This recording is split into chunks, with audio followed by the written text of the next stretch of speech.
এটা চলে এসো। কি ব্যাপার অবাক হয়ে যাচ্ছে দিকে। হ্যাঁ জায়গায়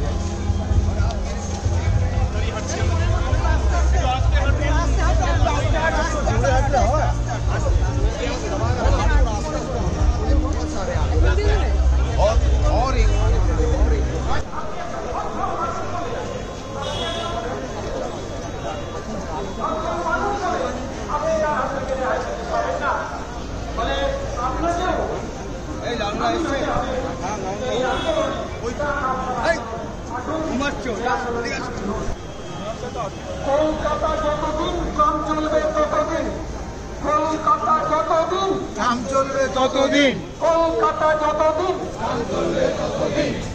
রাজপথ ছাড়ি নাই, গ্রাম আমাদের ফেরত চাই। রাজপথ ছাড়ি নাই, রাজপথ ছাড়ি নাই।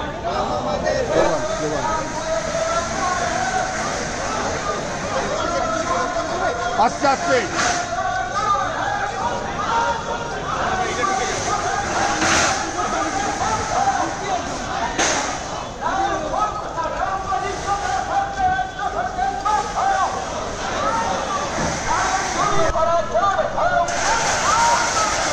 একটু পিছিয়ে আসবে।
উপেক্ষা করে আজকের এই পদযাত্রা চলছে চলছে চলবে।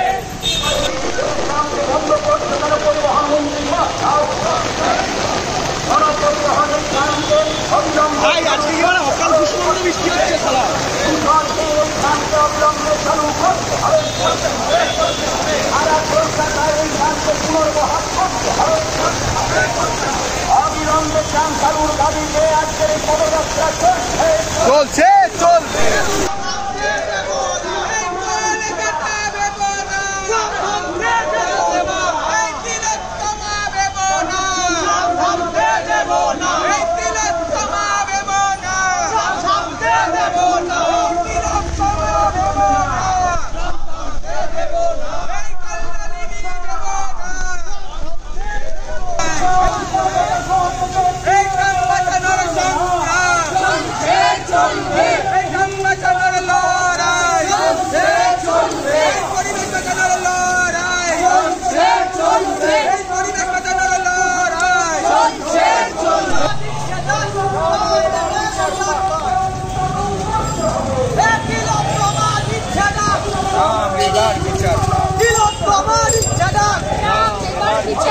তিলোত্তমা দিচ্ছে দাম।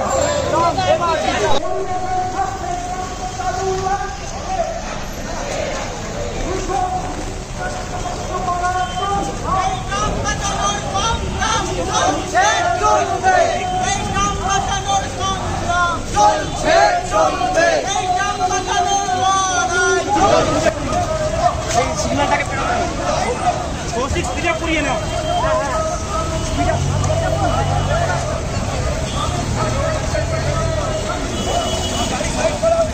সাইডে সাইডে দাদা সাইডে।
সামনে আসবে, গাড়িটাকে সামনে নিয়ে নিতে হবে।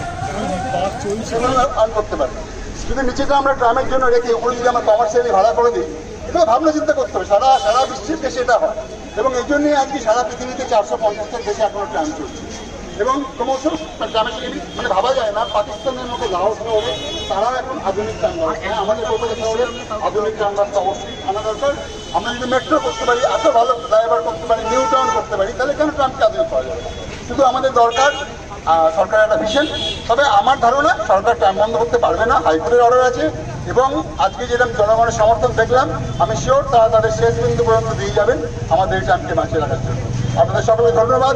আমি শুধু মনে করে দিই, আজকে যারা শুধু আমরা যদি ক্যালকাটা ট্রাম ইউনিভার্সিটি করেছি, কিন্তু আমাদের সঙ্গে অন্যান্য গ্রুপ মানে এটা একদমই অ্যাপলিটিক্যাল, নির্বিশেষে তারা এসছেন। তাদের নাম বলি, save heritage, save tram group এসছেন, আমাদের নাগরিক মঞ্চ থেকে এসছেন, আমাদের কালচারাল ফোরামের থেকে এসছেন, এছাড়া আমাদের যে বিভিন্ন ট্রেড ইউনিয়নের সংগঠন আছেন ট্রামে, তাদের থেকে প্রচুর লোক এসেছেন, সাধারণ জনগণ এসছেন। আমি সবাইকে ধন্যবাদ জানাই এবং আগামী দুর্গাপুজোর শুভেচ্ছা অভিনন্দন জানিয়ে আমার বক্তব্য শেষ করছি। এবার আমাদের অনুষ্ঠান খুব শীঘ্রই শেষ হয়ে যাবে।